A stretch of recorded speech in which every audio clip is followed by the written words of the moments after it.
So this is the second video for History in EALC 583, Imperial China.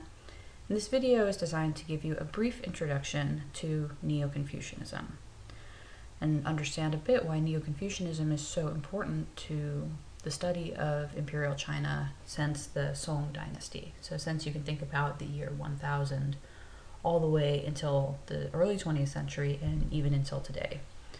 Neo-Confucianism began as a philosophical movement, but it was one that had really wide-ranging effects on the politics, on the economy, on kind of social life of people, for the people of all social statuses, men and women in late imperial China. So that's why the book that you're reading, the sections of the book you're reading for this week, Francesca Bray's Fabrics of Power, is dealing with how Neo-Confucianism was lived in the home space for many people.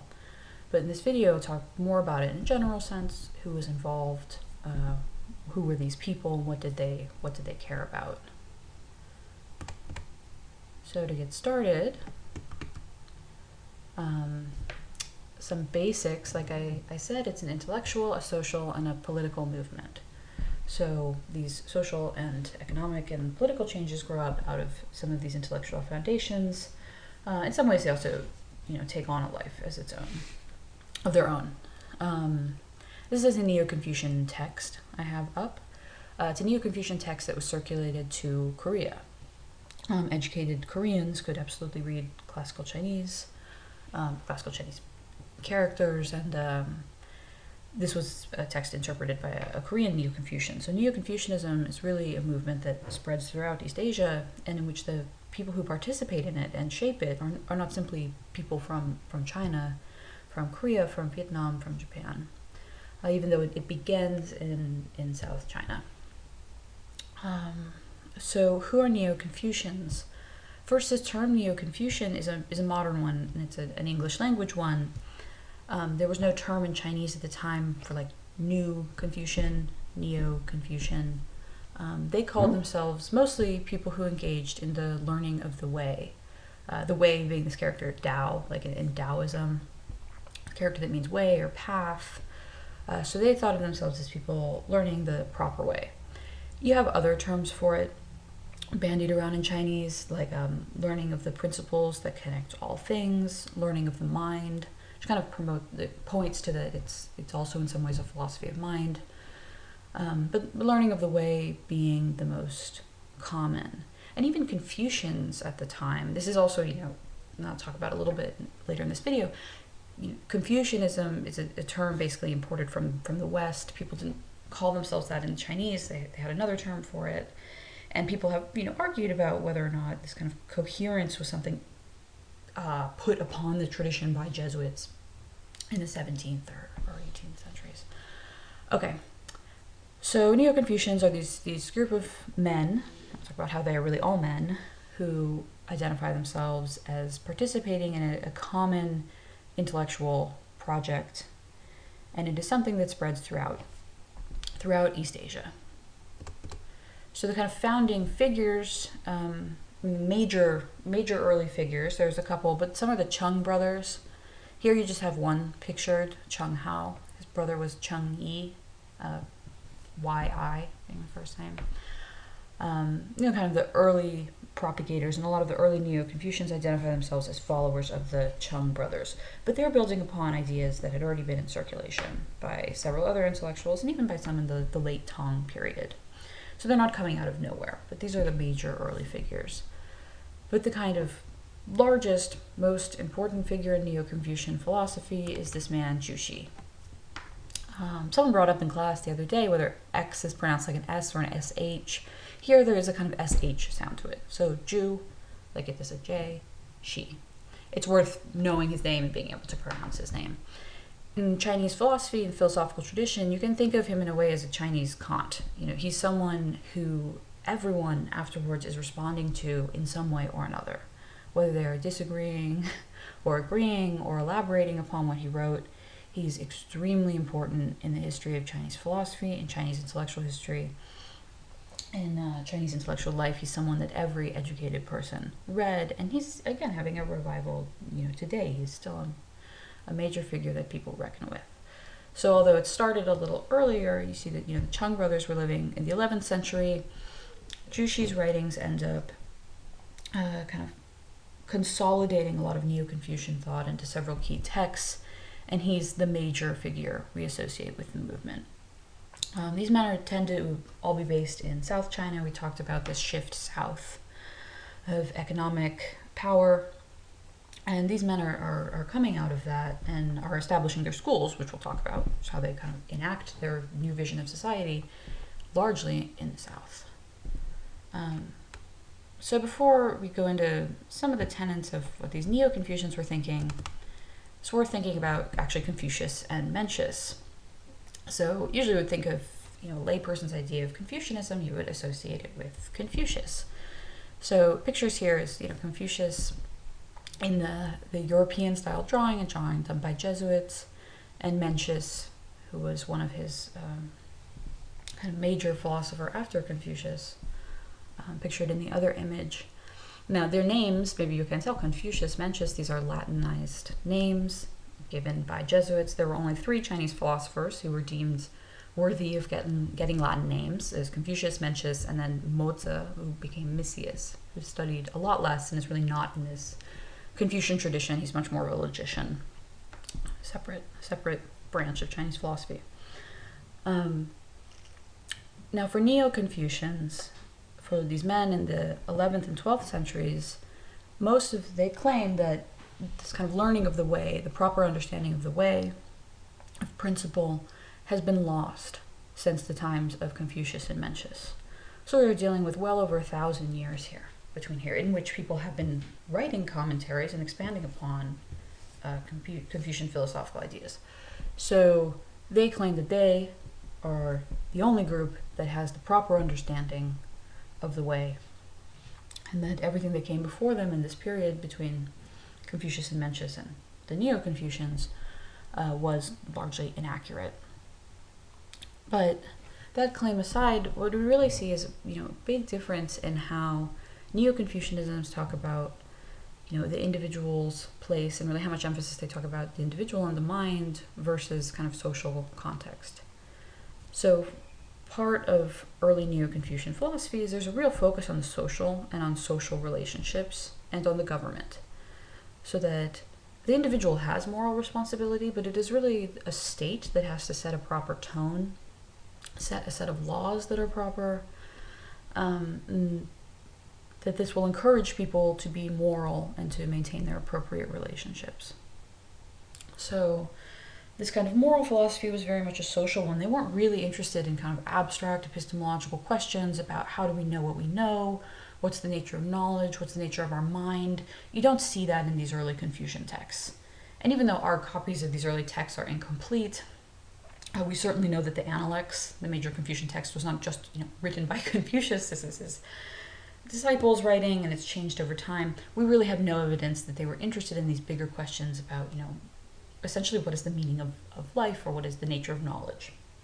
They're really concerned with how you create kind of stable, harmonious, and moral world. So these kind of 5 central relationships remain constant, and really anyone who is a Confucian, they'll talk about these, and they're worth knowing, they're easy to remember.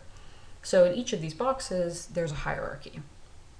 It's quite obvious in this first one, the ruler to the subject, the elderly to the young, parents to children, men to women, and then older friend to younger friend. There's a kind of less of a hierarchy in this one. You can think that maybe ruler or subject, but it's not actually an equal relationship.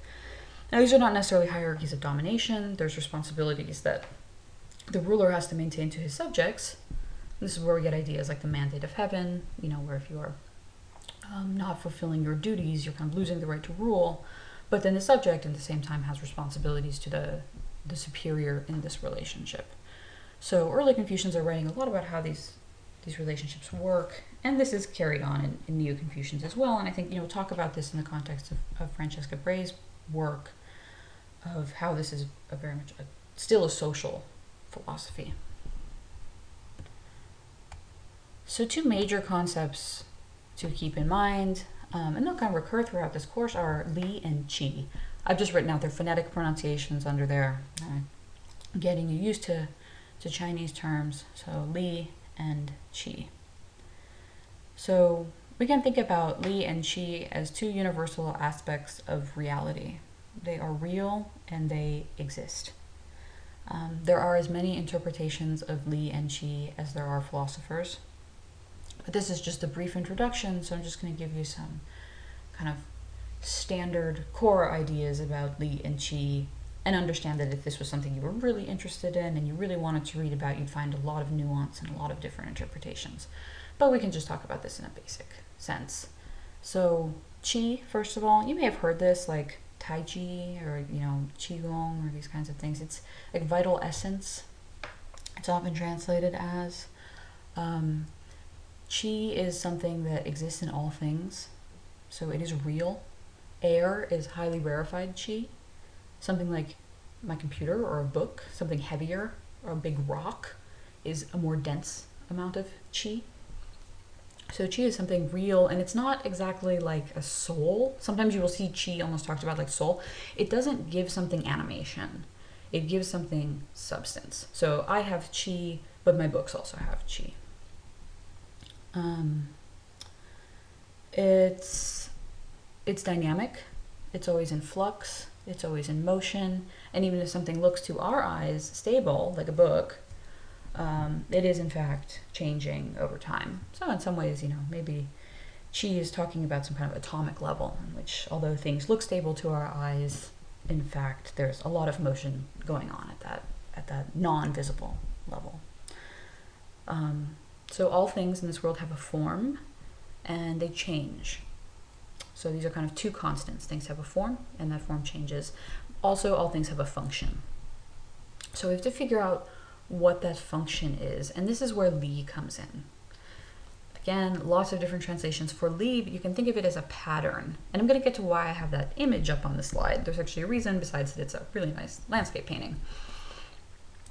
So Li is a pattern, it's order. It is kind of like DNA. You could cut off my hand, my body would still have the same DNA. That hand would still have the same DNA as the rest of me. It is the kind of fundamental building block that is in the world. And the goal for Neo Confucians here is to align the Li that is in ourselves, the Li that is in the individual, with the Li that is outside. So you can think of this almost as musical strings.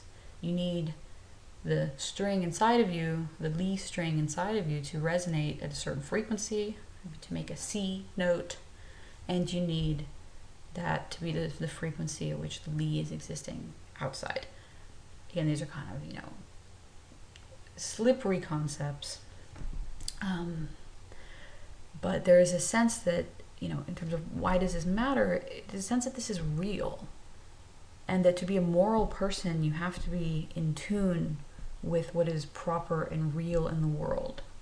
So in kind of basic terms, this is not moral relativism. This is in some ways a moral absolutism.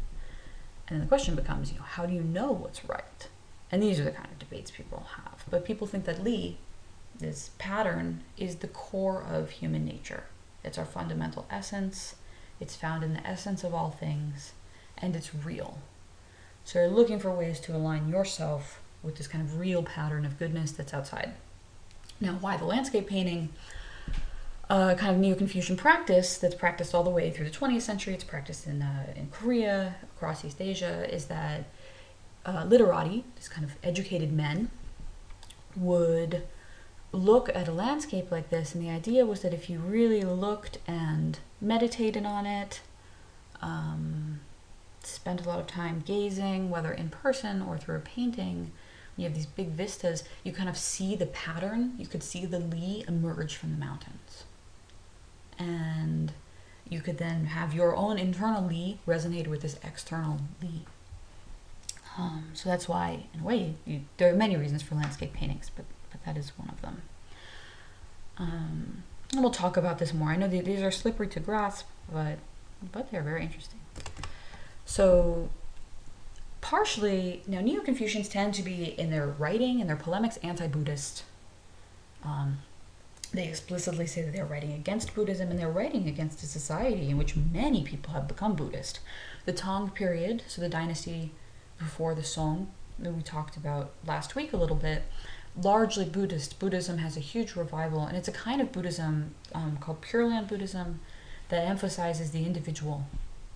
You know, the individual doesn't have to learn a lot of scripture. They don't need to learn these kind of, philosophical and logical traditions.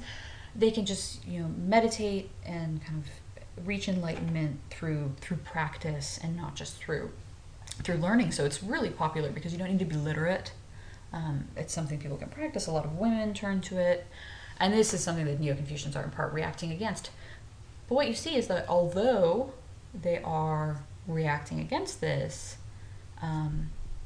you see a lot of Buddhist concerns actually transfer into this. So I talked about how with Confucius and Mencius, this is largely a social philosophy. They're not interested in questions about how the human mind works, about the nature of knowledge. They're interested in how to create a world that is stable and just and moral.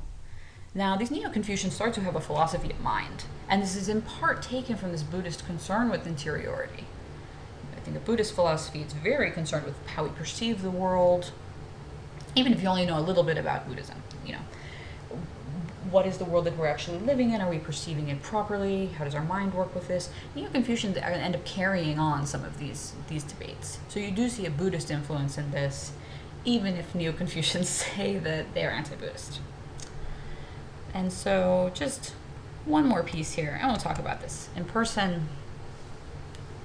But again, going back to Zhu Xi, one of his many quotations, you see that education is really the key in this puzzle, and this is a lot of what takes us into the social context. So we have this quotation here. Heaven is a kind of amorphous power, really best to translate it as heaven and not God. It doesn't have that kind of intentionality. But somehow we have this nature imparted to us, and then following that nature, you can kind of think of following nature is called the way. So almost this way here is acting like Li. It's acting like that pattern that we have to find, and something that these former Confucians had lost, and Neo-Confucians are regaining. But how do you do this? You do this through education. And so although this is something interior to us, we all have it. We are all born with Li within us because it's a real thing. We're born with DNA. DNA exists in the world, it exists in us. You have to cultivate it. And you have to engage in self-cultivation and education and create an environment in which people can do this, can become educated in a certain way so that they can actually promote this vision. So that is an introduction, and we will talk about this more in class and work out really what it means socially. So, signing off.